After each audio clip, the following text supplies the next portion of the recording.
Kemper Profiler Tones and Talks, episode number 5, That Tone Show with Thomas Dill. We are looking deeper into each of the 21 That Tone Show videos Thomas created, the tones and the music and the concepts and how you can rebuild them and how you can use them for your creativity and get inspired.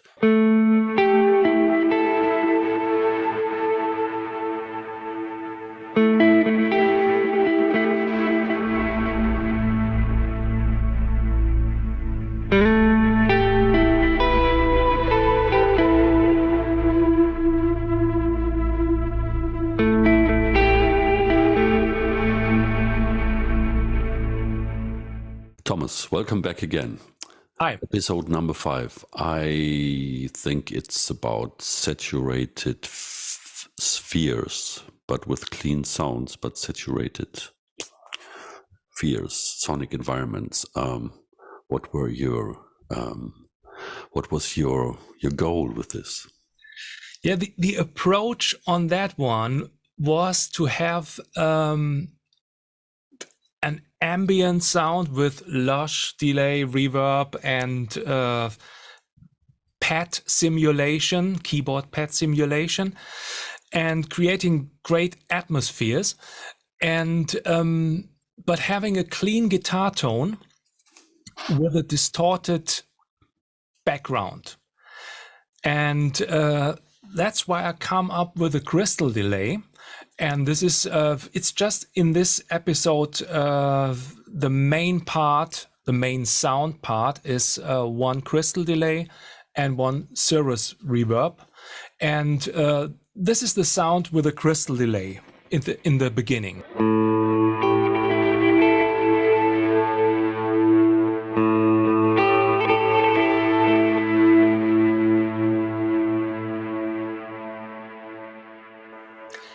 As you heard, the guitar tone is nearly clean and the delay adds distortion. And how did I do that?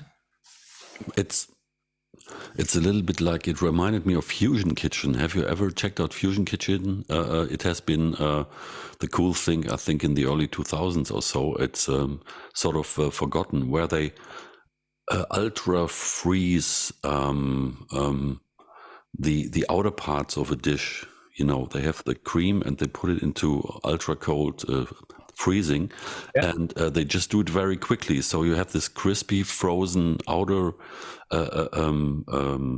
part, and then in the mouth, when you bite on this quickly, you have still the warm stuff inside, and that's this weird sensation with your taste buds. And this reminds me a little bit, because you have this clean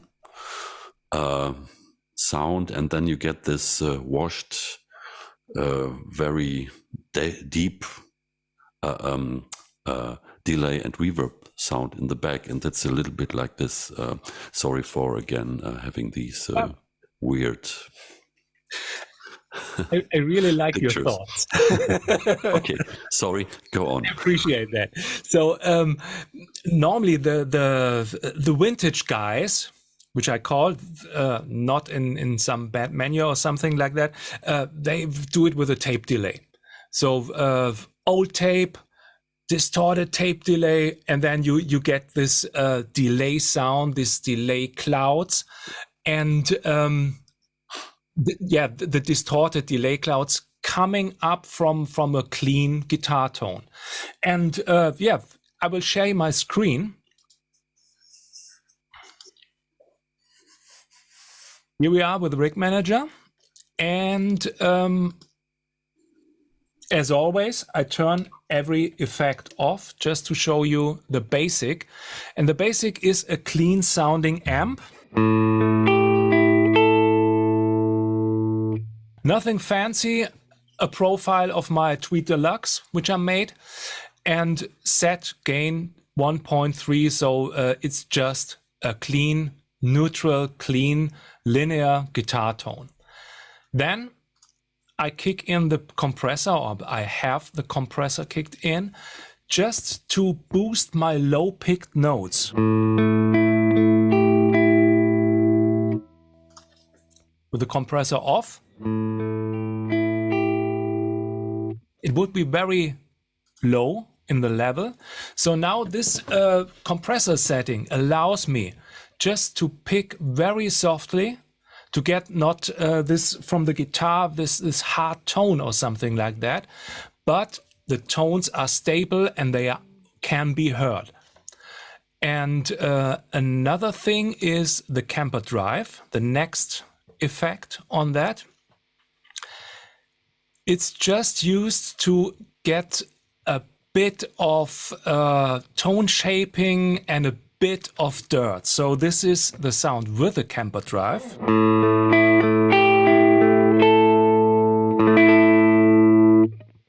You hear? Not much distortion, just 1.5 the drive, but the frequency range of the sound is a bit different. Now it's off. Turned on. It's a bit, can we say that, smoky tone? Bit slightly overdriven when I pick the notes hard. But not much. Yeah. It's like this. That's True Detective season 2 in this bar where Lara Lynn always plays with her old Dynalectro guitar and sings alone. And there are only a couple of guys in there, and they are smoking. And this woolly, smoky atmosphere. That's what the sound. This gets going for me. I didn't have seen these episodes or something like that, but I take it. Okay, now going again to the rig manager. And we start with the crystal delay. So this is how it sounds like.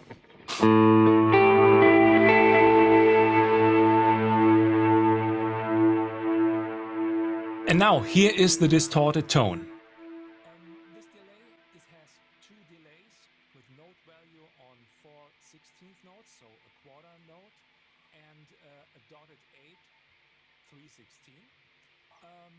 A lot of feedback, 88%, and the mix level is really raised up. It's more the effect, so you see 100% effect and 73% the original signal.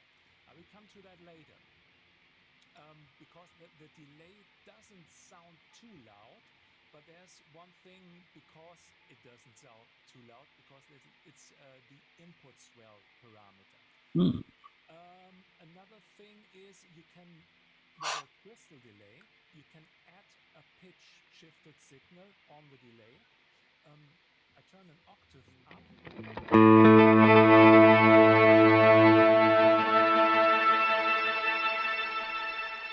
Now you hear the octave up, but in that case, I didn't use it. I just have 0, so I didn't get any pitch shifted signals on the delay. I just want to have this lush delay going on. Stereo 200%, very important, just to have it all around in the panorama. And now we're coming to the main parameters for this particular sound, which I focused on. And this is the grid parameter. This is the one that gives me the distortion. I just turn it to 0, and now it sounds that.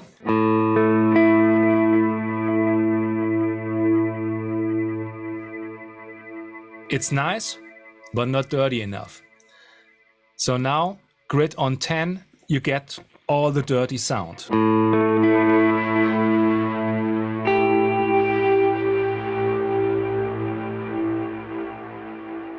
And the more notes you play, the more gritty the sound gets. So this is really a very nice parameter to get some distorted delay sounds from, maybe from distorted guitar sounds, but to match these two, clean guitar tone and a distorted delay. It's really good to use for when you play some parts which should be heard and should be nearly clean and dry.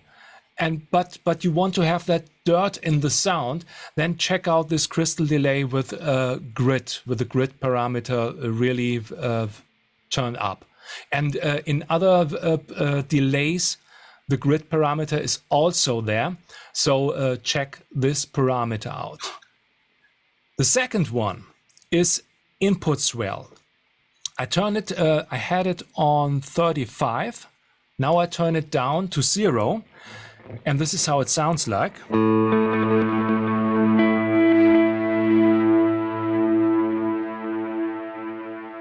As you can hear, the delay is really loud. And this is because I had the mix level on 173.5%, so very loud effect signal. But with the input swell turned up, the delay tones, they fade in. And now when I'm playing, you can hear the melody line, then the delay fades in and stays at a really high level because I have this mix level very turned up.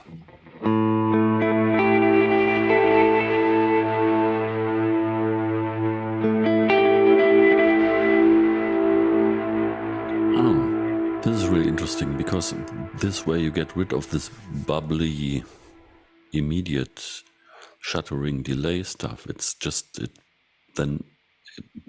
has blended in already when it comes out of this swell parameter that makes it very, very musical and soft. And this is just for this part I'm playing. It's the sweet spot for the delay sound. Mm-hmm. These parameters, input swell on 30, it was 35 or 36, and the mix level way up. When I if I didn't turn the input swell on these value and turn the mix that way up, it would be too loud and won't sound good. And it would be too muddy because the played lines, when the delay is already sounding and I play the next line, it won't be heard that good. So this input swell is very crucial for that sound.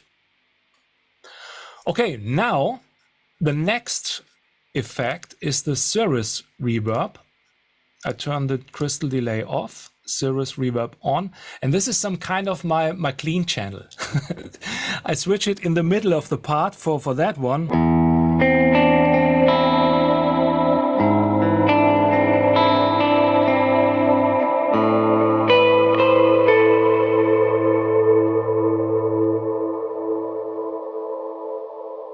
And again, a really big sounding reverb with a lot of high frequencies. I didn't use a high cut there. So you have this Angel's Choir or something like that. And a decay time of 80 seconds. As you can hear, some very, very low level in the background. You hear the delay also now again. And the attack time is very important. So also, when you have an attack time of about half of a second, the plate lines are alone, and then after those half second, the reverb kicks in. Just play it with a short note. Mm-hmm.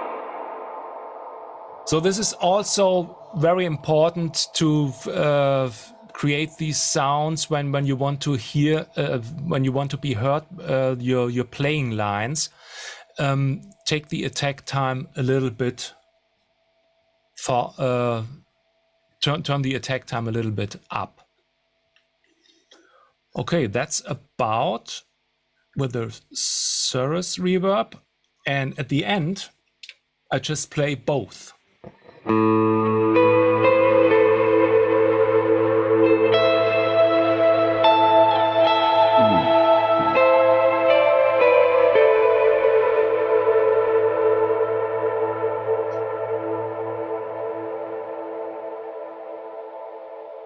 And with that one, you are in atmospheric heaven, and it's interesting. You've just play single notes, maybe the single notes of a chord, and the delay creates those chords in this delay cloud. So like this one.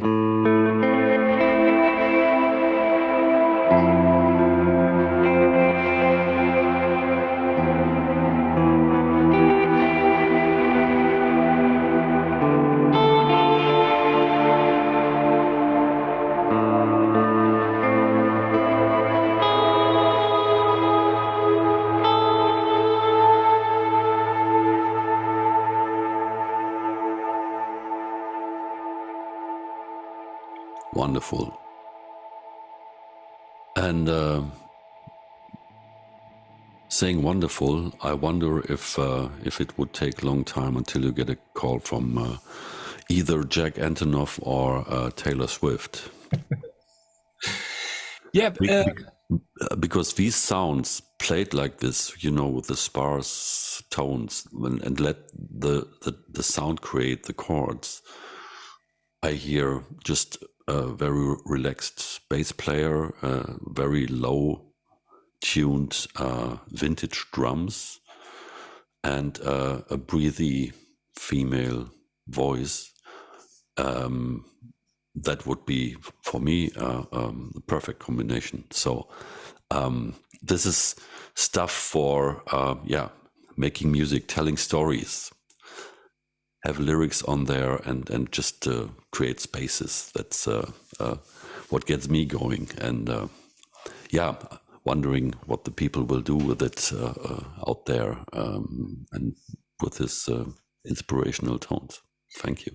Another thing, it's just when you say that atmospheric sounds, try this one just with volume pedal swells.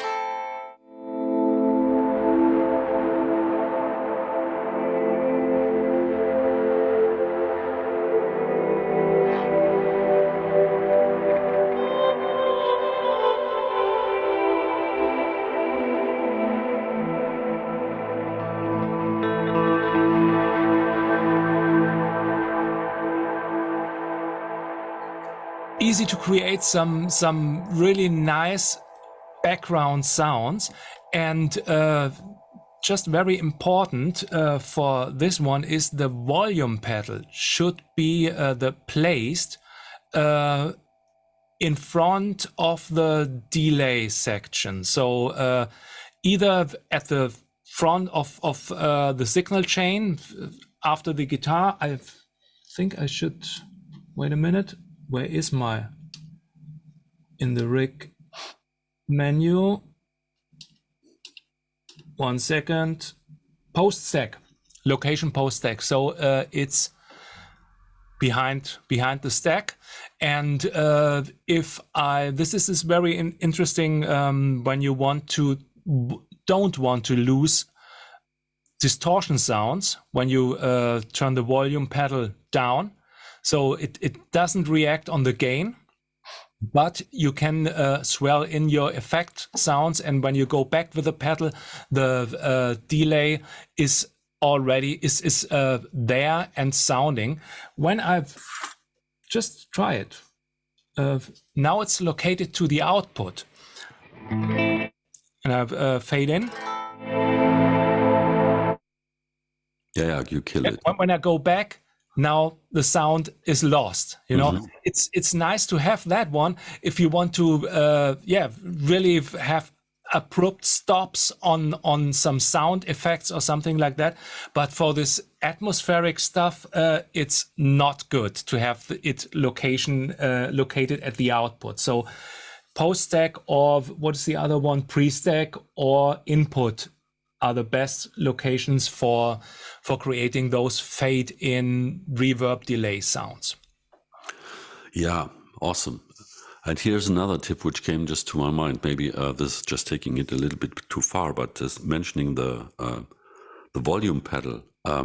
I found out that if I put it up to the front, in front of everything else, and if you add a little bit of range, that when you close it, you have just a little bit a signal coming through. It's like you're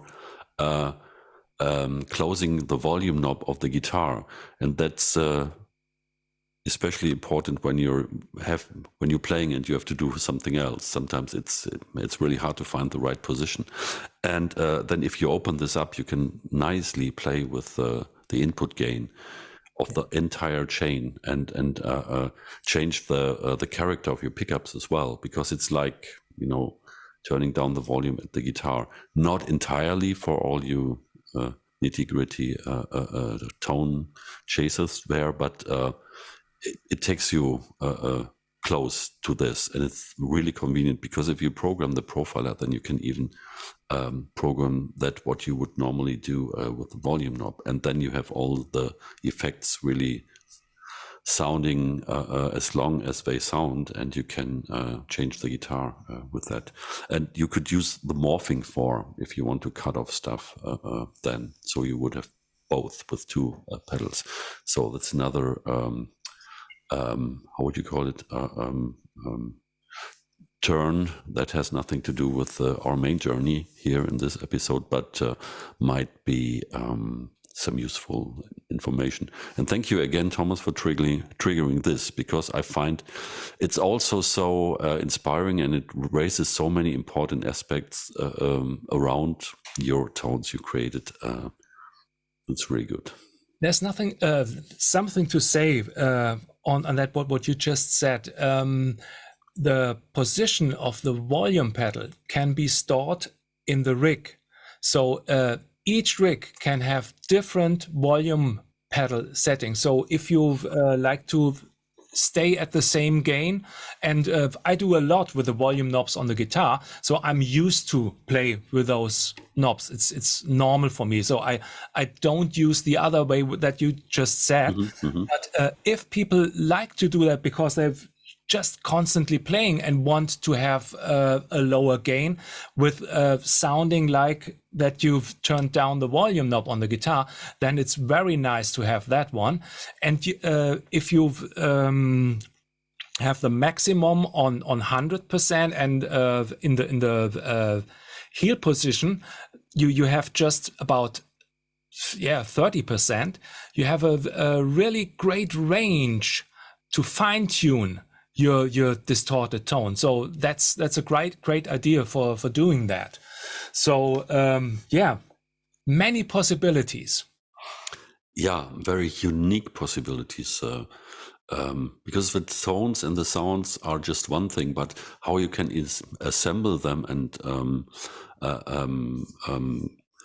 put the menu together, how they work together with each other, and also with the guitar and the playing, because you said in the beginning that for this one you're really picking very lightly, and you were compensating this with the compressor and stuff like that. So the individual playing really makes a difference here, and to have the ability to control all this in real time as a performance, and not switching scenes or so. It's like a lively, very organic thing there, and I'm so excited by this. So I have to cut myself short here, and again, thanks a lot for these insights. And if that's all so far from you with this tone, I say thank you again so much,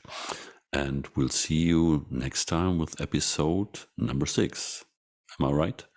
Number 6 with very fancy delay sounds. Cool. So everybody, take care. Let us know what you think. Let us know what you want to know. And see you next time. Bye. Bye.